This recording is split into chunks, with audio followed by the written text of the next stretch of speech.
माने तब भी माने, न मानने के लिए, अगर न माने तो हम बाध्य करते मानने के लिए। कथा तो आप लोग अब सुधर हम नहीं ले जाएंगे, लेकिन आप देखें तो बलि ने भगवान से क्या मांगा। जब दरवाजे पर गए थे बलि से मांगने के लिए, भगवान जो सारे संसार को देता है, आज वो याचना करने के लिए पहुंचा था ना। और जब भगवान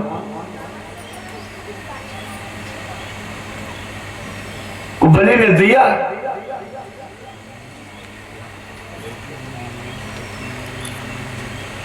गुरु समझा रहा है कि देखो, स्त्री सुनरम विवाहे च। शुक्राचार्य जी बलि को बता रहे हैं कि स्त्री सुनरम विवाहे च वृत्यर्थे प्राण संकटे अगो ब्राह्मण हिंसायाम न अनृतः स्यात् जुगुप्सितम्। स्त्रियों से नर्म माने मजाक। जैसे मान लीजिए किसी गांव में किसी का अगर बहनोई पहुंच गया तो लोग बहनोई को भी मजाक में साला कह देते हैं। बहनोई कहने में लज्जा लगती है, बहनोई को बहनोई नहीं कहते। लेकिन अगर साला संजोग से आ गया तो व्यक्ति विशेष का साला नहीं होगा जिसके साथ उसकी बहन का संबंध है, वो समूचे नगर का हो जाएगा। अगर मान लो दूसरे जिले का आ गया तो पूरे प्रयाग का साला बन जाएगा। तो ये स्त्री सुनरम विवाहे च, विवाह में प्राण संकटे, संकट में प्राण हो, गो ब्राह्मण हिंसायाम, गौ और ब्राह्मण की हिंसा हो रही हो तो न अनृतम स्यात् जुगुप्सितम्। अनर्थ या झूठ बोलना निंदा या जुगुप्सा का कारण नहीं होता है। ये असुर वाक्य है। शुक्राचार्य जी बलि को समझा रहे, लेकिन बलि ने कहा कि नहीं, मैं धर्म यज्ञ कर रहा हूं और सतयुग की ये यज्ञ है। तो सतयुग में धर्म के 4 सोपान हैं, सत्य, दया, दान और सुचिता। जबकि कलयुग में तो एक ही पांव बचा ही है कि प्रकटचारि पद धर्म के काली महा एक प्रधान। अयेन के न विधि बीन हो और दान करे कल्याण।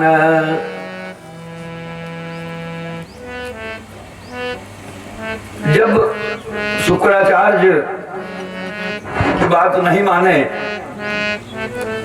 और उन्होंने निर्णय दे दिया कि अब कुछ दूसरा नहीं, हमको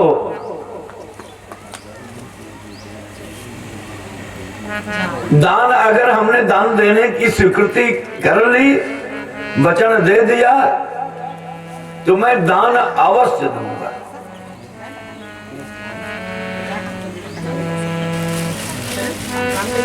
भगवान दान लेने के लिए जब तैयार हुए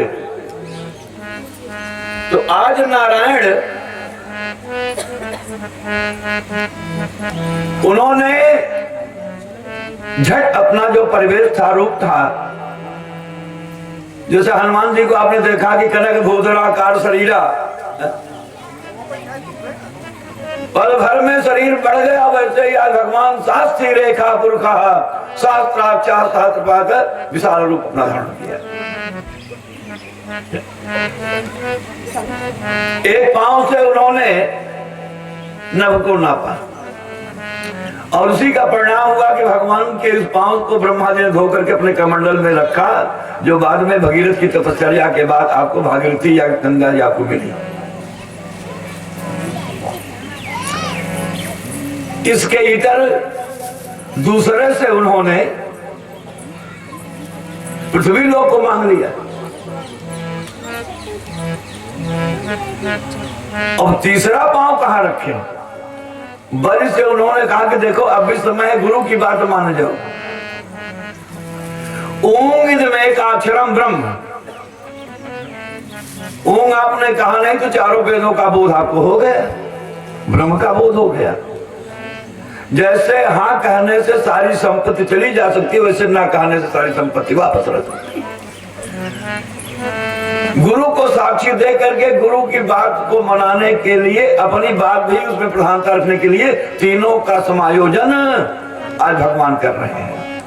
क्या देखो, अगर तुम गुरु की बात को मान करके ना कह दो तो तुम्हारा सर्वस्व तुम्हारे पास सुरक्षित होगा। कहा लेकिन तुम्हारे गुरु ने ही कहा है, तो जब गुरु की बात तुम मानोगे अर्थ तुम्हारा आपके पास संचित रहेगा।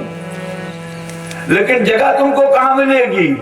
देवलोक नहीं, भूलोक नहीं, बल्कि तुमको जो है वो नरक में जाना।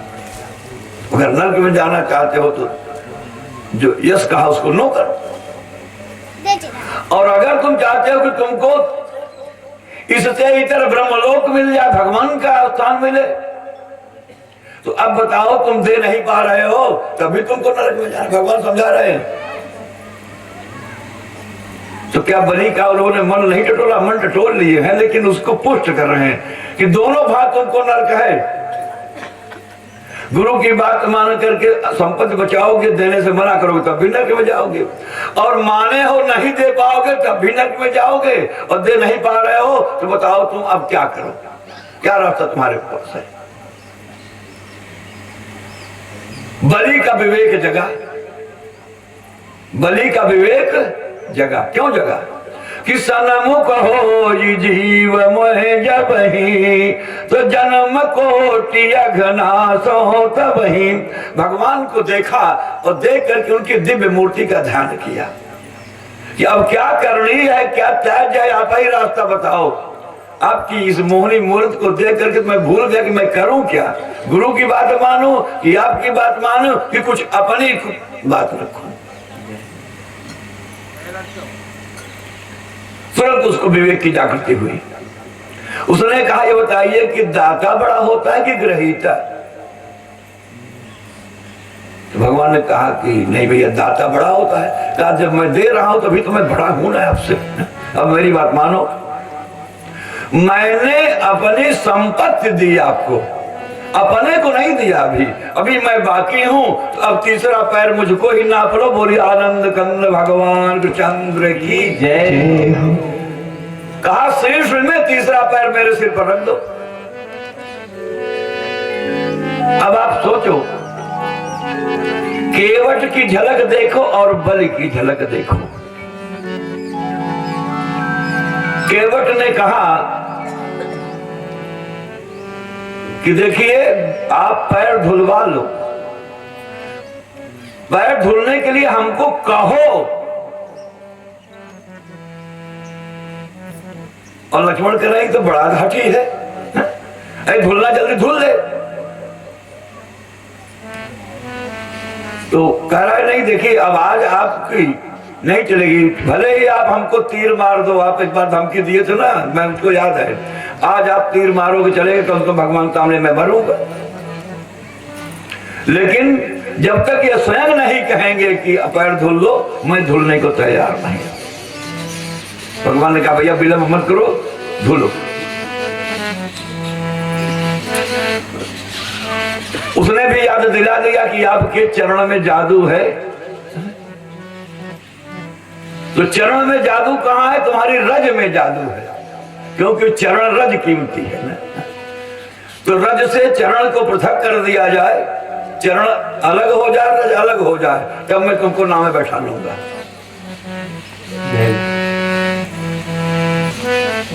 और गया।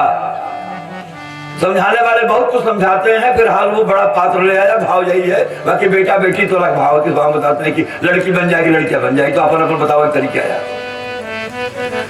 मैंने बृहद पात्र कठौता ले आया हो और पांव धुला। धुलने के बाद खुद पिया, पद पखारी जलपान करी। और फिर सोचा कि अपने से ही नहीं, परीक्षित बन गया कि अगर अकेले कथा सुनने के बाद तो कथा तो वहां सुनाने की शर्त ही नहीं, तो वहां तो क्या था, अमृत पीना है केवल अकेले। तो कहा कि अकेले नहीं, सामूहिक कृत्य करो तब यश बढ़ेगा। तो पद पखारी जलपान करी और आप सहित परिवार, तो पूरे परिवार जो भी सदस्य हो सबको पिला दिया। और फिर देखिए तर्पण फिर आ गया, बिना तर्पण किए, समर्पण किए, अर्पण किए उद्धार नहीं है। तो पहले तो, क्योंकि तर्पण भी पवित्र होकर के करना चाहिए ना, तो पद प्रखारी जलपान करी आप सहित परिवार, तो कह कि अब एक पानी फेंका, क्योंकि जूठे के तर्पण ना कही जाए। फिर गया पात्र धोवई और खूब बूका कहा लक्ष्मण की, जब बहुत दुष्ट निकला, इतनी बेर होती आए अब जौन बाटे जल्दी ना काट तक बैठ धड़ाक से कहन भगवान कहन एक दाएं और धोआवा। अरे कहन का अब ज्यादा है, माटी नहीं आए जाके बाकी धोवाई जौन बाटे।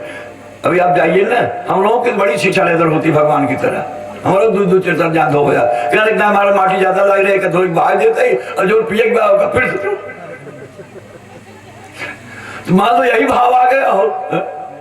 भगवान ने कहा अब काय धो रहे हो, एक दाग धोया, कहा माटी पे तो शंका पर माटी लग बा, कहा नहीं माटी की शंका नहीं है। अब हम अपने पितरों को जो है ये पानी पिलाएंगे, तो अपना पिया हुआ पानी पितरों को कैसे पिलाएं? ये मेरे लिए तो आपका जल जो है ये योग्य था, मेरे पितरों के लिए मैंने जूठा कर दिया, अयोग्य हो गया, इसलिए मैं फिर एक बार वही योग्यता वाला जल बना करके और पितर पार पुण्य मुदित फिर ले गयो पार पहुंचा दिया। तो ये केवट की स्थिति थी। आप सोचो क्या केवट से कम भाग्यशाली आपके बलि महाराज जी हैं, जिन्होंने अपना पैर उस बलि ने बाध्य किया कि मेरे ऊपर रखो, तो ऊंद धूल लगी रही हो ना, वहां धुला हुआ, यहाँ बगैर धुला हुआ रखा गया। तो ये प्रभु की लीला है, बड़ी विचित्र। जैसा चाहते हैं वैसा वो अपने भक्तों के साथ करते रहते हैं। आइए देखिए, हम आपको बता रहे थे कि भगवान का अवतरण हर युगों में हुआ है। कृतो ही ध्याय तो विष्णु, कृतयुग में भगवान का अवतरण ध्यान से होता है। जैसे आपने प्रथम दिवस देखा कि आत्मदेव जी को मालूम पड़ा कि अनपत्यस्य गतिर नास्ति, ऐसे ही सतयुग में एक ब्राह्मण का जोड़ा रहता था जिनका नाम था सुतपा। सु अलग कर दिए, सुपसर्ग है तप धातु, तो जो जिसका सुंदर तप हो उसी का नाम है सुतपा। सुतपा तप करते थे और तप करते करते करते करते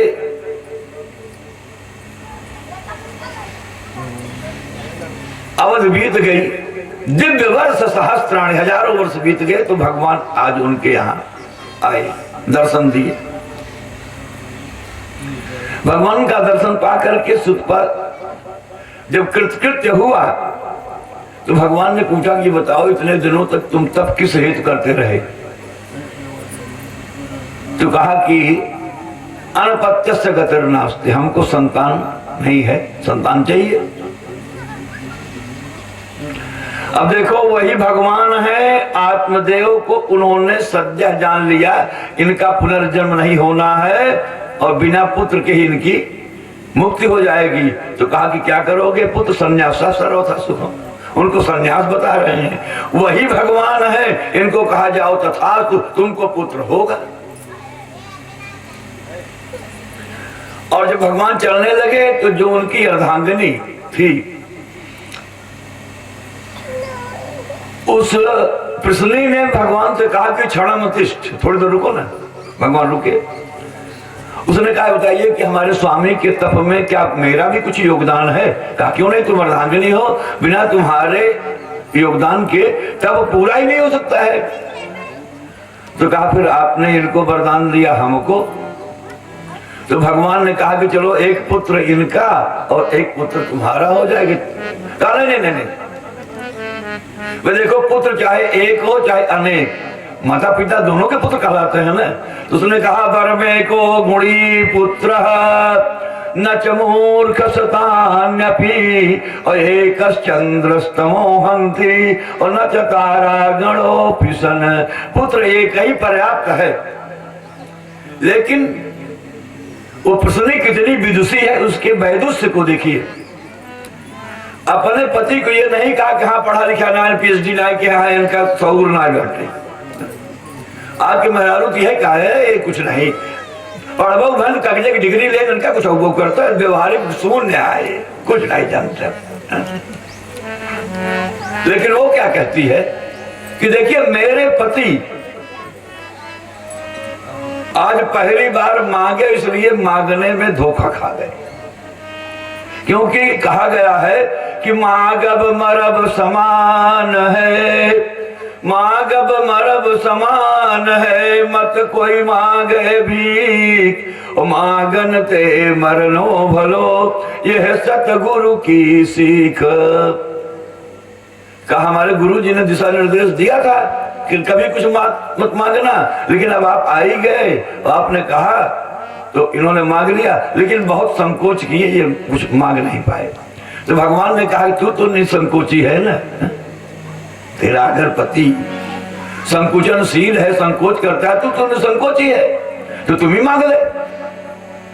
उसने कहा मैं मांगूंगी नहीं, मैं गुरु की बात को याद करके रखी हूं, मांगूंगी नहीं। इन्होंने जो मांगा है, इनके मांगने वाली जो लाइनें हैं उसी में मैं कुछ अमेंडमेंट करूं, सुधार करूंगी। कहा क्या? कहा इन्होंने पुत्र का रूप और गुण नहीं बताया, तो वो आपके समान रूपवान हो और आप ही के समान गुणवान हो। बोले आनंद कंद भगवान कृष्णचंद्र की जय हो। नारायण निकले घूमते हुए, तीनों लोग घूम आए, लेकिन अपने समान रूपवान और गुणवान किसी को पाया नहीं। तो कहा गया किसी को पहली बात तो कोई चीज मानो नहीं, कहना सबसे बढ़िया कौन जे साझाई दे जवाब।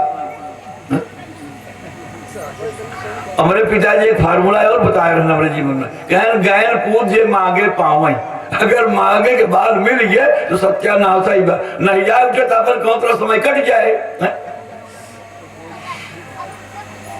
तो अब भगवान ने सोचा कि मैंने अगर जवान दी है तो जवान की रक्षा भी करनी चाहिए, तो मम समान, मेरे समान मांगा गया है, मेरे समान कोई है नहीं, इसलिए इसके यहां मैं 3 बार आऊंगा। बोले आनंद कंद भगवान कृष्णचंद्र की जय हो। पृश्नी और सुतपा के यहाँ भगवान जन्म लिए, उनका नाम रखा गया पृश्निगर्भ। सतयुग में माताओं का नाम पहले जुड़ता था, आज हम 21वीं सदी में बच्चों के सर्टिफिकेट में माताओं का नाम जोड़ करके और ये अपने को कृतकृत्य मान रहे हैं, अब मैं बहुत एडवांस हो गया, बहुत एडवांस हो गया, जबकि हमारा सतयुग में जोड़ा जाता था। तो भगवान का क्या नाम रखा गया? पृश्निगर्भ, उन्हीं के गर्भ से प्रकट हुए थे। और सुतपा और पृश्निगर्भ का अंत हुआ, दोनों ने शरीर का त्याग किया, लेकिन भगवान जैसे पुत्र होने के बावजूद भी मुक्त नहीं हुए, क्योंकि भगवान से मुक्ति नहीं मांगे थे। एप्लीकेशन की बात आगे नहीं, जो आपने परसों कहा था ना, जो मांगोगे वही पाओगे ना। पुत्र मांगा था, पुत्र मिला, मुक्त नहीं मांगी थी तो इसलिए मुक्ति नहीं मिली। और मरने के बाद इनका पुनर्जन्म हुआ, तो हमने एक दिन कहा था, फिर दोहरा दे रहे हैं कि 3 चीजें आपके पूर्व जन्म से संबंधित हैं। पूर्व जन्मार्जितम विद्या, पूर्व जन्मार्जितम धनम, अपूर्व जन्मार्जितम नारी अग्रे अग्रे धावती। तो सुतपा ही कश्यप बने, सुतपा का जो दूसरा जन्म हुआ ये कश्यप हो गए, और जो पृश्नी थी इसका जो दूसरा जन्म हुआ था ये हो गई अदिति। और आज अदिति ने, हम कथा कह चुके हैं कि उस सूत्र में आपको फिर समझा देंगे। आज अदिति से जब देवताओं की सत्ता चली गई तो आए और मां से कहा कि देखो आप ही अब हमारी सत्ता को वापस दिला सकती हैं। लेकिन देवताओं ने आज मां के भाव में इतना वैशिष्ट भर दिया, कहा लेकिन रक्तपात नहीं होना चाहिए, अहिंसा परमो धर्म, कोई मार काट ना हो, झगड़ा लड़ाई ना हो और हमारी सत्ता हमको मिल जाए। माता जी ऐसा कोई उपाय आप करो। अब अदिति सोची कि कैसे करें, एक अपन धन जल्दी दे, लेकिन सत्य निष्ठा से युक्त होकर के आज अदिति कश्यप के पास से गई और कश्यप से उसने कहा कि स्वामी जी मैं आपसे कुछ मांगना चाहती हूं। देखा, अगर केहू पत्नी जीवन में कभाऊ झगड़ा न करे तो अगर झगड़ा करे तो तुम बहुत मजा आए, और रोज अगर झगड़ा करे और एक दिन अगर चुप रहा है तब दुख आई गया कि रोज झगड़ा करते आज का ना झगड़ा करता है।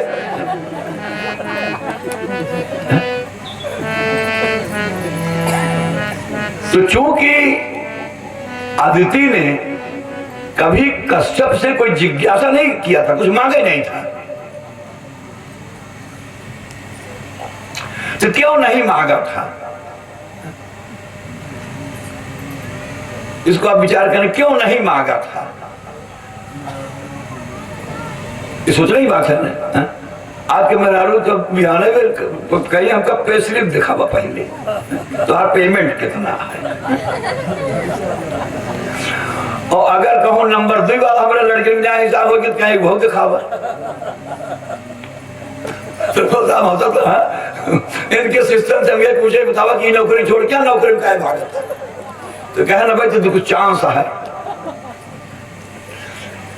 हाँ तो देखिए हम आपको जो बता रहे थे, आप अपना विवाह, और जिसका विवाह ढंग से हुआ, आज के विवाह की मैं डीजे की भी बात नहीं करता, जिसके विवाह में सप्तपदी पढ़ी जाती है तो 4 वचन कन्या का, 3 वचन वर का, वर और कन्या के 7 वचन होते हैं।